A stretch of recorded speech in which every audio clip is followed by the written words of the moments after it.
आज भी मधुबन में फैली तेरी खुशबू रूहानी है।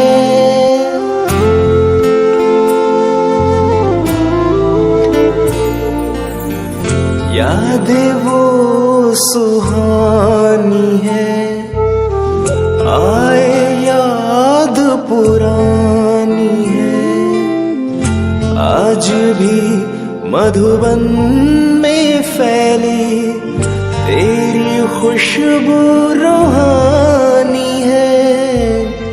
बाबा का है प्यार वही, संगम का संसार वही। बस तेरी दरकार रही अब प्यारी ईशु दादी जी, प्यारी ईशु दादी जी।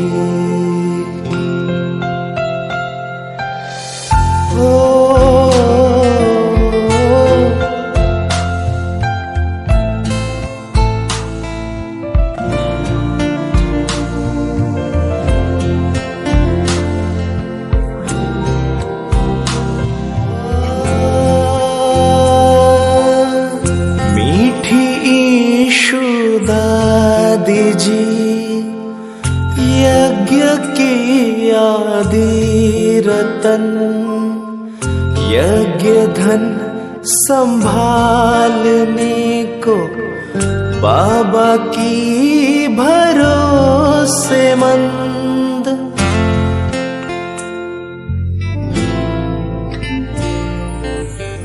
पूर्ण शांता दादी जी, शांति की देवी तुम।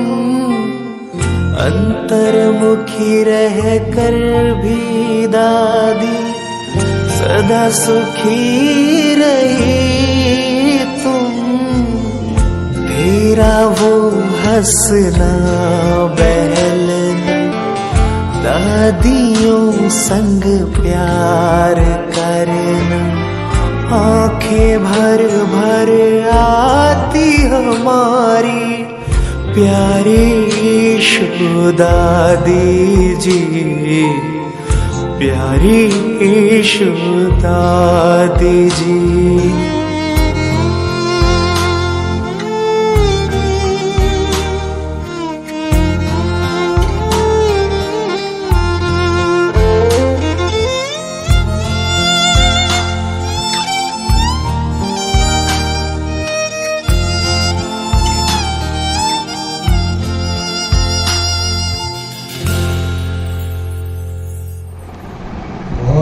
पहले जब साकार बाबा थे तो मैं सैनिक क्लास में जाना शुरू किया था। तो साकार बाबा ने अपने कमरे में बुलाकर मुझे कहा था, बच्चे तुम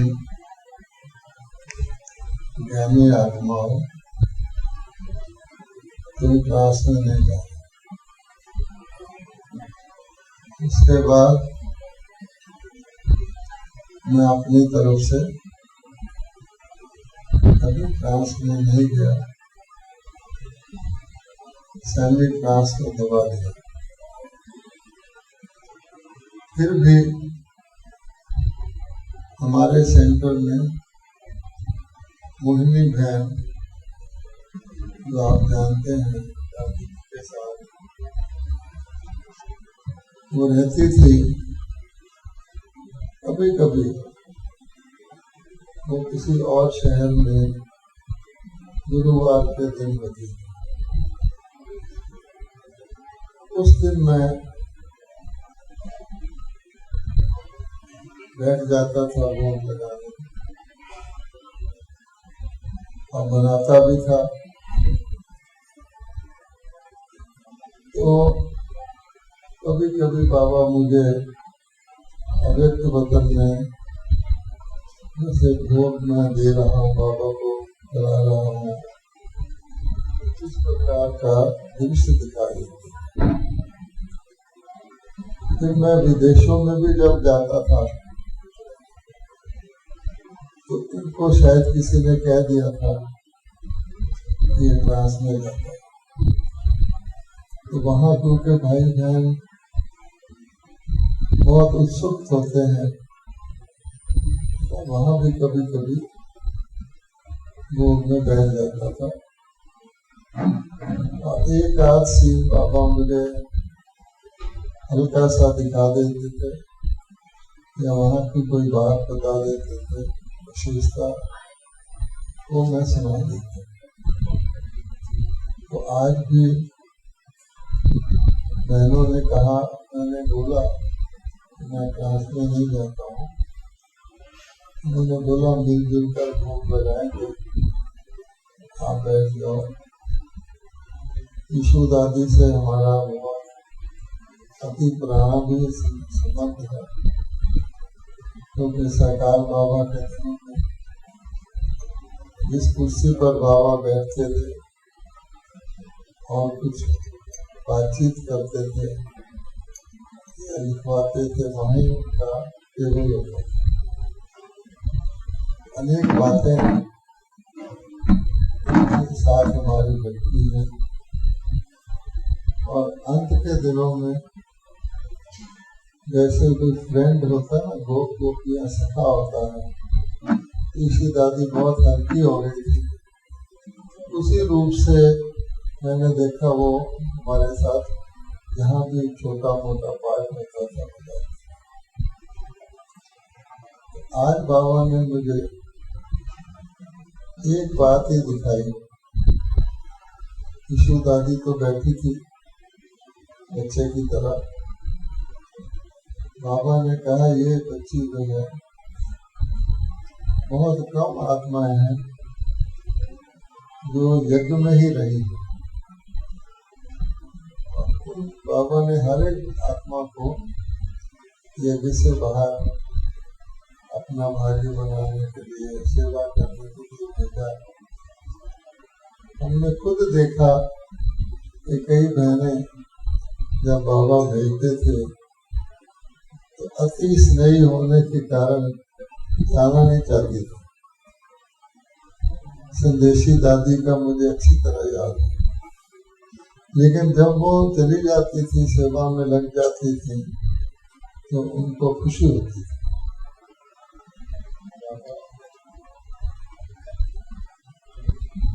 उनको खुशी होती थी कि बाबा ने हमें भेजा। तो किसी भी कारणवश, क्योंकि उनका काम ऐसा था, ईशु बहन यज्ञ में रही। और ये तो सब जानते हैं कि उनको यज्ञ की पैनी पैनी का कितना वैल्यू था। चिट्ठी लगी हुई उनकी जो रजाई है वो सबको प्रसिद्ध है, और सेविंग करके वो बहुत खुश होती थी।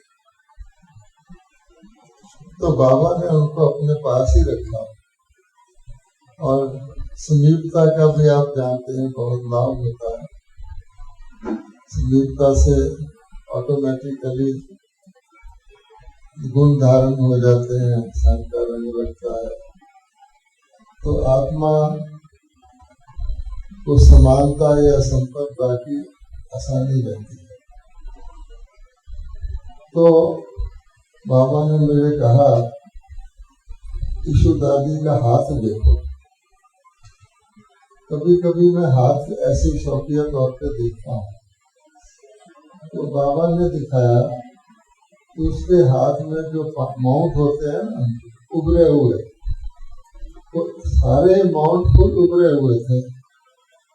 ऐसा ही मैंने गुलजार दादी के हाथ में भी देखा है, यानी संपन्नता की निशानी होती है। आप भी कहीं ईशु दादी का हाथ का चित्र देखोगे, आपको बात पता लगे। उसके अलावा ईशु दादी बहुत खुश थी, और जैसे वो बाबा के साथ साकार में रहती थी एकदम कि बाबा की छत्र छाया है, मैं बस बाबा के साथ ही हूँ, साथ थी साथ हूँ, आगे भी सरकार के साथ ही पाठ को जाना है, वो दिखाई दे रहा था। उसके बाद हमने भोग ऑफर किया, बाबा ने यीशु दादी को खिलाया, यीशु दादी ने बाबा को खिलाया, सबको याद की। और बाबा की ये जो गानी है कविता, बाबा ने तो उसको फल देंगे, तो हम मुझे फल देंगे कि मैं कविता को दे देंगे। और कोई फल है यहाँ फल आपने दिया है। तो सबको याद दिया, उनके साथ रहने वाले हैं उनको भी बाबू ने याद दिया, यीशु बहन ने कहा, तो सब ठीक है। अब मैं आपको एक घटना जो यीशु बहन की हुई थी वो मैं सुनाता हूँ। इसका इस भोग से कोई कनेक्शन नहीं है। ये शायद 1993 में ब्रह्मा कुमारी को सरकार ने करोड़ों रुपए का टैक्स लगा दिया और हमारी दादी जी तो थोड़ा सा ख्याल चलता था। वैसे तो दादी जी को पता है कि भगवान की संस्था है, और मैं एक बार उनके कमरे में गया, जहाँ यीशु बहन का टेबल था, दादी जी बैठे थे, तो मैंने पता नहीं बाबा ने मेरे से करवाया, बाबा ने मुझे टैक्स की ट्रेनिंग भी ज्ञान में आने के बाद दिलवाई थी, पास करवाया था इम्तिहान, तो मैं अपने आप को टैक्स का एक्सपर्ट गिनता हूँ दुनिया के अंदर। तो मुझे लगा टैक्स, वैसे तो हमारे रमेश भाई साहब ये डिपार्टमेंट संभालते हैं, कुछ वकील भी बहुत अच्छे लेकिन हैं, और मेरे मुंह से निकला कि दादी जी जब तक मैं हूँ यज्ञ को एक पैसा भी टैक्स नहीं दे सकता। जब बाबा ने निकलवाया, इसी दादी बोली, एक बार फिर दादी को थोड़ा ख्याल आता है, तो वो सीन मुझे याद आता है कि दादी बोली, दादी को फिर कहो, दादी को थोड़ा ख्याल आ रहा। तो मैंने दोबारा दादी जी को कहा कि दादी जी जब तक मैं हूँ यज्ञ को कोई टैक्स नहीं लग सकता। वो घटना मुझे याद आती है। और फिर ड्रामानुसार बाबा ने ऐसे ही किया, कई समय के बाद वो टैक्स छूट गया।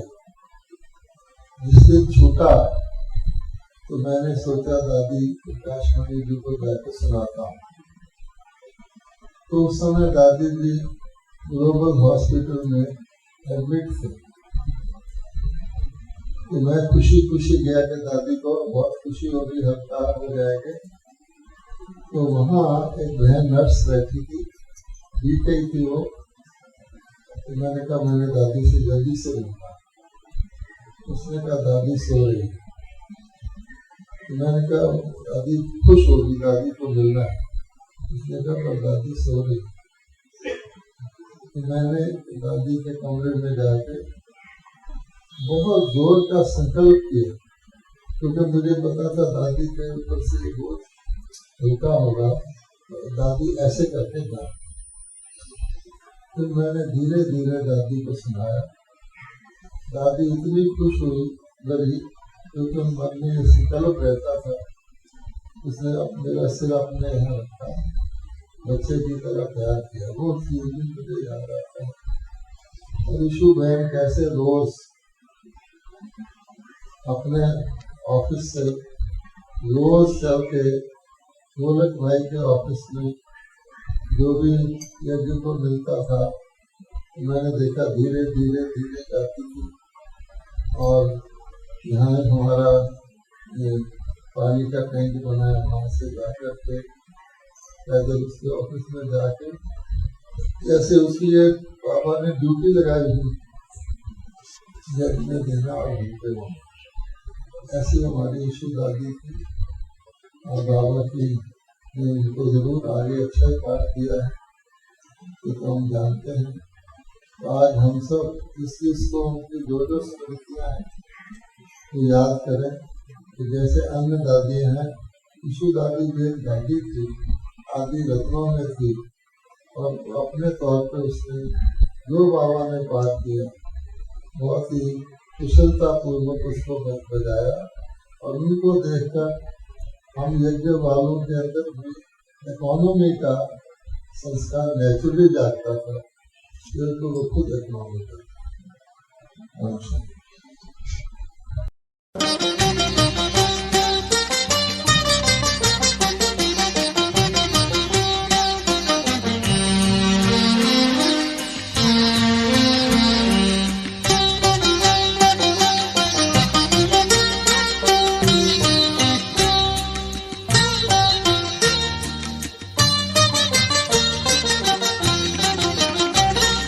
मीठी ईशु दादी जी यज्ञ की आदि रतन, यज्ञ धन संभालने बाबा की भरोसेमंद। मीठी ईशु दादी जी यज्ञ की आदि रतन, यज्ञ धन संभालने बाबा की भरोसेमंद। सदा हमें मिलती रहे,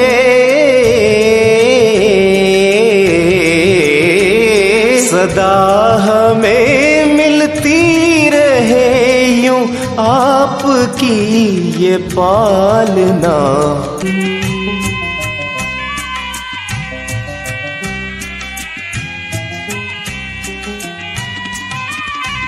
दादी जी इस दुनिया से सदा ही उपराम रही, दादी जी इस दुनिया से सदा ही उपराम रही। कर्मातीत अव्यक्त फरिश्ता बनना हमें सिखा रही, तीव्र पुरुषार्थ करके,